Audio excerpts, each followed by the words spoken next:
Well, Hayley, it's really great to meet with you and have this conversation here. You are the president of the Baptist Union. I wonder if you can tell us a little bit about what that role entails and what your theme is for the year. Yeah, thanks, Lynn. It's great to be here. I mean, the role of president's really interesting, isn't it? Because it's something that changes annually.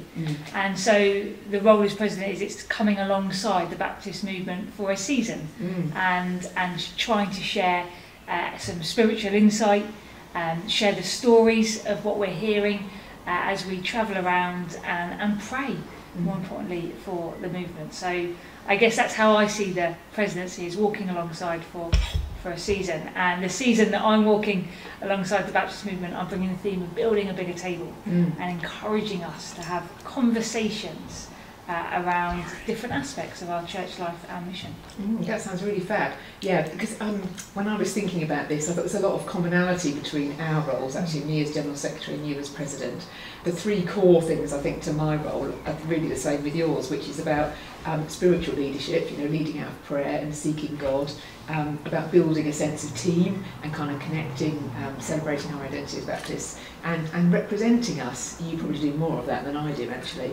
But I guess one of the differences then between our roles is that I've got the ongoing kind of day-to-day responsibility and kind of oversight of us as a movement, whereas you have the great privilege of just being able to share with people and listen and move around the building without having to think about some of those things. I think I get the fun part. Well, so I get to do it and walk away. Indeed, maybe in some ways. So it's interesting the similarities and the differences in those things in it. So I've got more governance responsibilities, I guess, whereas you are more presidential, as it says, and can move across the top. I think another thing we share actually, which is important, is that we're there for all the churches and for all our ministers, and actually to be listening to everyone, to be perceiving and discerning what God's doing is really important. And to be able to reflect to different parts of the family, maybe what God's doing in other parts of the family, is really, really important of our role, isn't it? Yeah, it's great, and I mean it's a joy, isn't it, to hear what God is doing in our churches and missional communities. And I wonder, in your role, is there enough time for you ever to go out and do that, or is the structural stuff being taken up? That's interesting. I think I made the decision right from the start that I was going to make sure there was enough time. I think, leading the Baptist Union is a bit like sort of housework, isn't it? There's a phrase years ago I read, housework expands to fill the time available. So to some extent, I think it's about being focused on these things. And I love to get out, so I'm often meeting with ministers and leaders, connecting with people, and can do that more virtually as well now. And so it's really, really good. So I think being out there and being connected, for me, we're a movement, we're a missional movement, and I don't see us primarily as an institution, and that's been really important for me from the get-go, and I hope it is for all of us. Yeah, that's great. And so what are the challenges from your point of view for us as a Baptist movement? Challenges at the moment? Well, I think they are kind of threefold, probably. I think one of the main challenges for us is the missional challenge, actually. We can reflect on this more. Times are changing so massively in our context, isn't it? I mean, and the COVID pandemic has sort of really brought things into sharp focus, haven't they? So what does it mean to be church right now? What is God's call to us, and how do we respond to that? I think that's a huge challenge for our churches. It's kind of a positive challenge. I know it can come out of a less positive place, but actually what does it mean to be following the mission of God? Where we are right now in this context is a real challenge. I do think we have some practical challenges. Our churches are declining, that is the reality. The difficulties of financing, getting volunteers, there are all sorts of practical pressures on us we need to think about. But I think one of the other challenges to us is what I might call the relational challenge. I think we live in times of great polarisation, don't we? Yeah. And we don't want that to be in our family. We are, we're supposed to be modelling Christ and nurturing the unity that we have in Christ. So actually the way that we talk together about difficult things, the way that we negotiate what we're doing, the way that we serve together is really, really important. What sort of things are you seeing as the challenges? I think exactly the same, and I think I like to reframe it in a sense of hope. And this is where the building bigger table comes in. So with all of those challenges, the relational one of actually let's just be together I think sometimes when we are together and doing community together, we get to know people in their hearts and where they're from, and we see that locally. I think we've got a wonderful prophetic image here that we can share with divided communities. And that it's not so with us. And even in difference, we can spend fellowship and community together. I think the challenge again of kind of churches facing lack of attendance, and actually that calls us to a deeper discipleship and who we invite into that. And Jesus did that around the meal table. And so I'm loving seeing churches adapt in those ways to put, instead of putting 45 minutes of singing as a priority, as wonderful as that is, and sometimes I really miss that, but actually having 45 minutes of eating together and being together is just so wonderful. And then with the first challenge of mission, of what it means to be church, we're reimagining everything, and COVID allowed us to reset, and some of us have sprung back to what we've known because it was so loved, but for some of us we've been able to go, actually, how do we continue to reach out to new generations? And I think the best way to do that is over a cup of coffee or a meal. So I think they're challenges, but real excitements for us as a movement as well.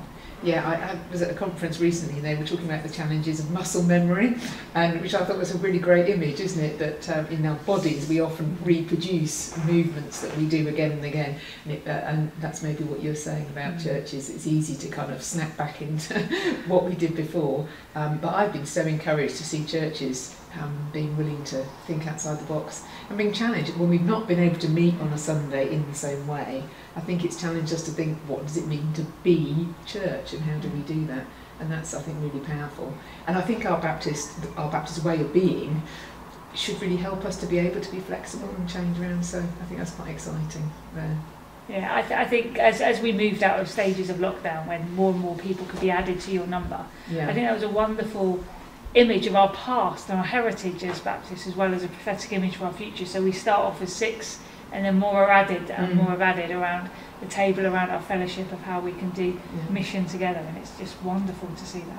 And the table's quite an extendable image as well, isn't it? I don't know about you, but we do kind of quite large scale catering in my house, and it's always, we actually have a dining room table that's really big, but then when we really have a big occasion, we get the kitchen table, or we get the table from the caravan, and and it's and you add and add and add, isn't it? And so that's that wonderful extendable image of building a bigger table, making room for people and making people feel at home. It's fab, isn't it? And like anything, when you're having people of great number around, and especially if there's kids or anything, there's always a movement around the table as well. So people that start off at one side end up on another side talking to different people and different things. So it's a wonderful image. Yeah, bless you.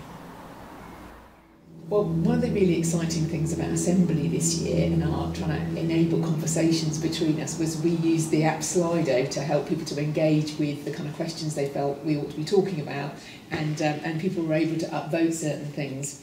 Now, the most upvoted question on Slido was this: it's becoming sad that our union does not value evangelism as an equal priority. Can my voice be heard, please? Well, Hayley, as well as being president, you're also really involved in association life. Maybe you could tell us a bit about your role there and how that engaged with the local church. So can you just reflect a bit about on what evangelism looks like from where you are? Yeah, so I really hear this question, and I think sometimes this is about communication, because actually in association life I'm seeing a great deal of evangelism and mission. So I'm based in the Northern Baptist Association, and before that I was in South Wales Baptist Association. And both associations, as with other of our associations, have mission enablers or regional ministers with oversight and responsibility for mission. And we are constantly encouraging and engaging our churches and ministers and missional communities to go out and preach the good news of the gospel in its wholeness, in a context and a way that is right for them. So some of our churches will do that in kind of more traditional ways that we know of, through alpha courses, through kind of inviting guest speakers in to share, and others will do it through more creative or different ways, new ways. And I find that interesting. So evangelism is happening right in our grassroots, and I guess we need a communication thing to share those stories wider. It's just as you're saying that, it's also making me think that whilst local churches and associations are like the vast majority of our movement, we also have actually an increasing number of chaplains.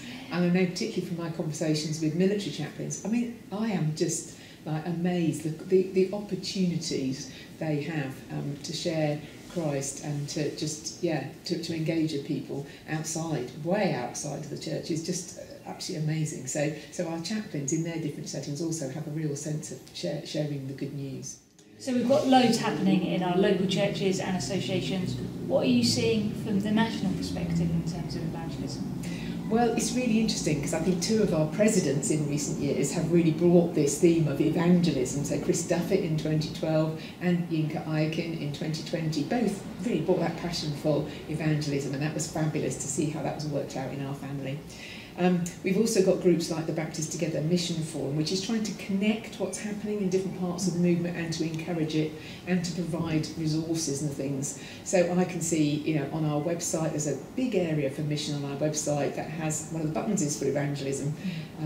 We put articles up recently about the Talking Jesus research, about the Hope 23-24 initiative. So there's lots of resources and ideas, and that's great for churches who want ideas, but also if you've got ideas to share, that's a place to put them. Yeah. But you were involved in the Mission Forum, weren't you? What's some of the things that you see coming out of the Mission Forum on evangelism? Yeah, so the wonderful thing is when I was involved in a Mission Forum as a mission enabler for an association was the 1, 2, 3 go. And that, encompassed Chris, Yinka and Simon Goddard, who's one of our pioneer ambassadors, really encouraging churches on social media and physically to get out and share the good news of Jesus. And it was just a wonderful way of something that was formed maybe in a bit of a committee, or what we perceived to be a committee, to actually have real kind of flesh on it, and churches embracing that. So I think, there's definitely loads of resources out there. Yeah.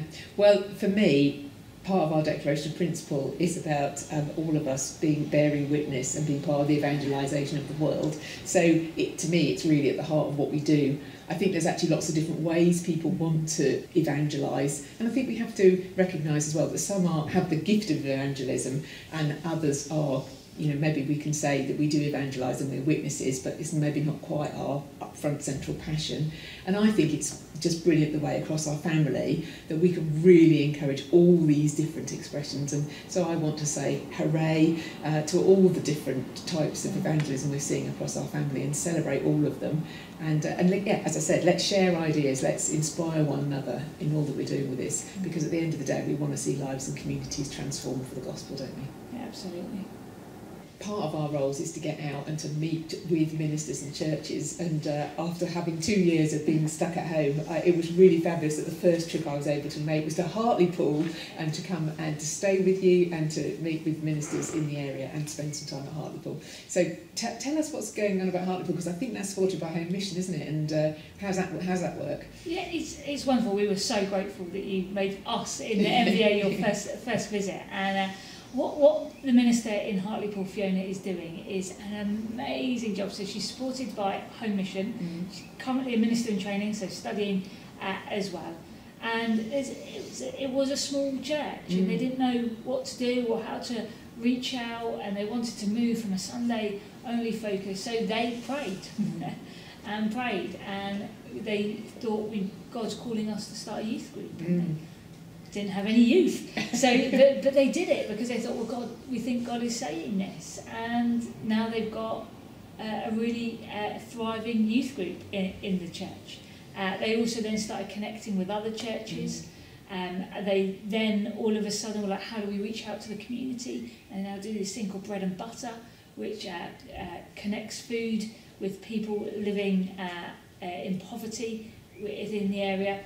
And all of that was made possible by Home Mission. That church would not have been able to have the resources to free Fiona up from a job in order to do that. And I love that, because that's directly when people give, they are giving to the church growing in other areas, and that's just phenomenal. Yeah. But I guess you travel around a lot, so you came to us in the MBA, but you also travel around. I was so encouraged by that visit. It was so amazing. Yeah. Yeah, but I also think it's whilst local church is really important, and lots of our home mission money goes into supporting local churches doing exactly what you've said there, we also try and use some of our home mission money sort of regionally, don't we, in order to sort of support a wider network of things. I think a really fab example of that is the work that Carl Smedhurst is doing in the South West Baptist Association, encouraging pioneers and pioneering down there. And it's great to see when you have that intentional investment in relationships and some strategic kind of mission thinking about the area, what's happening there. So that's another example of how home mission's used in different ways, and we're seeing fruit out of that, so that's good.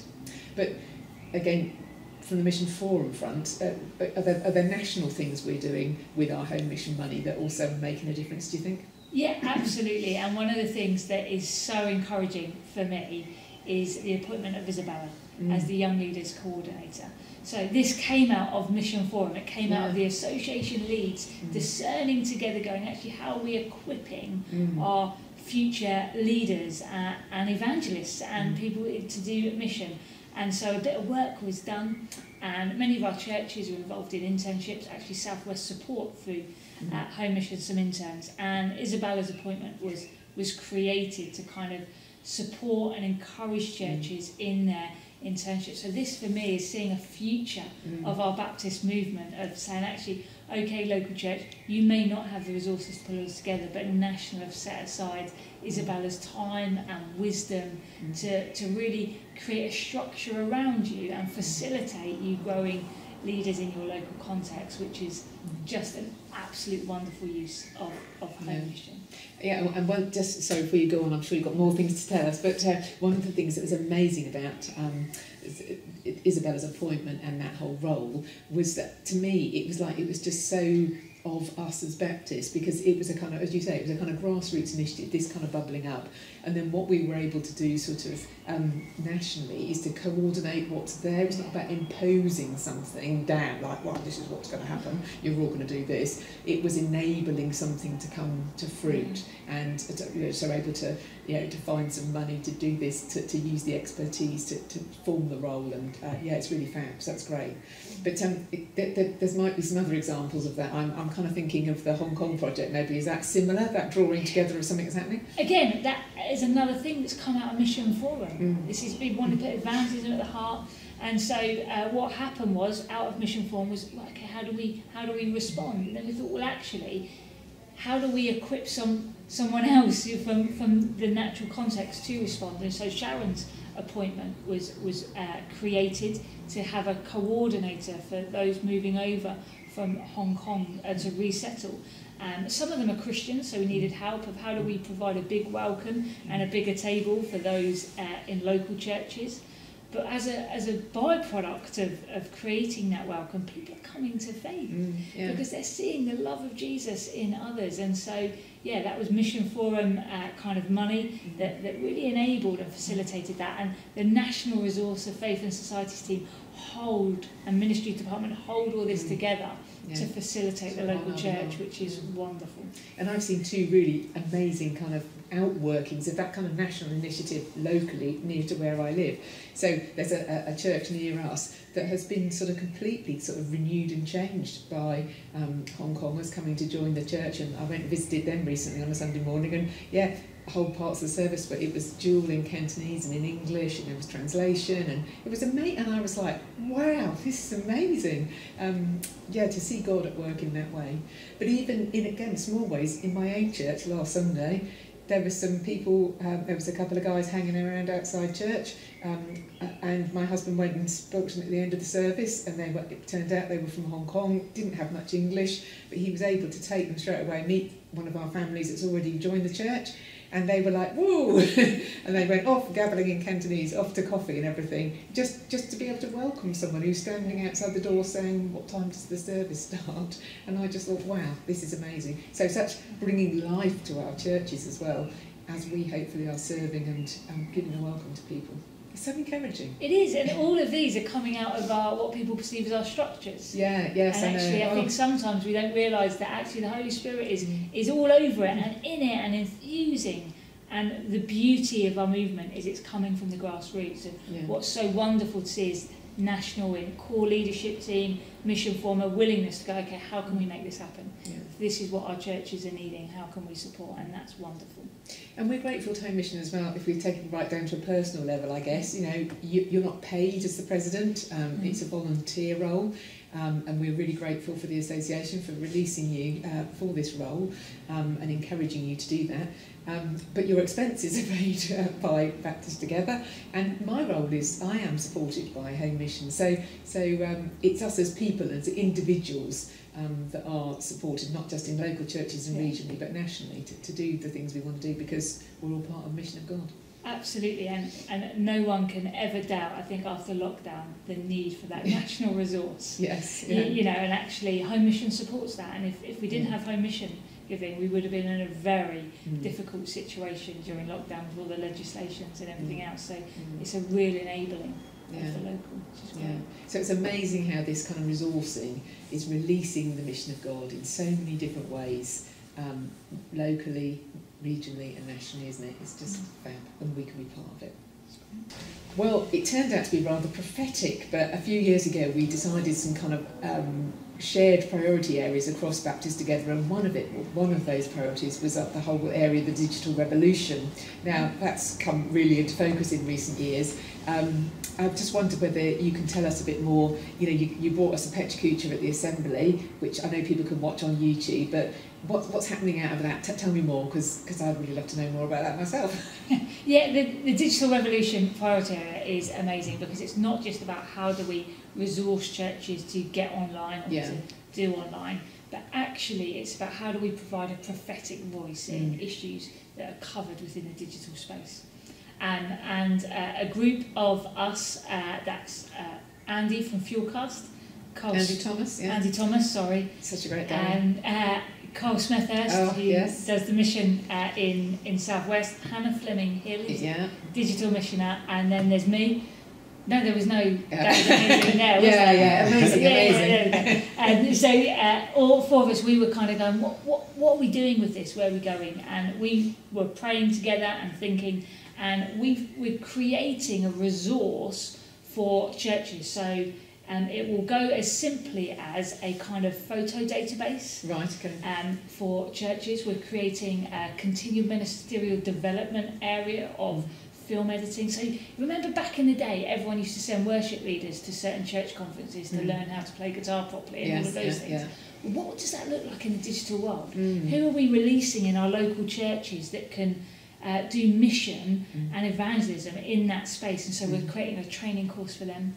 And we're also creating a video resource that churches can use that will be online as well as a physical resource, looking at different areas and providing a Baptist voice in that. So the first one I can exclusively reveal is about the environment. Oh wow. And so we're taking some non-Christians and some Christians on a journey around environment and discussing and asking where's the Baptist voice within this, and the hope is to use that. And this has only been made possible by funding from Mission Forum. So we're really excited, and Hannah, who's a digital missioner, is now employed 3 days a week, 2.5 days a week for this priority area of getting this project off the ground. And so we're going to create 6 videos all together over a period of 3 years, and this continual ministerial development area. So what we're trying to do with the digital is not see it as something on its own, but how does that permeate everything we do as Baptists together? That's really exciting. Thanks for sharing about that. Your theme as for your presidential year is building a bigger table. I wonder if you could just tell me a little bit more about how that came about. Why did you choose that theme? Yeah, amazing. Well, building a bigger table has been around in church circles for a long time. And I'm really drawn to Jesus' table ministry. He often ate meals with people, and who he chose to have as company at his table often got him into trouble with others as they questioned that. What I love about Jesus at table ministry is priest and prostitute are there together.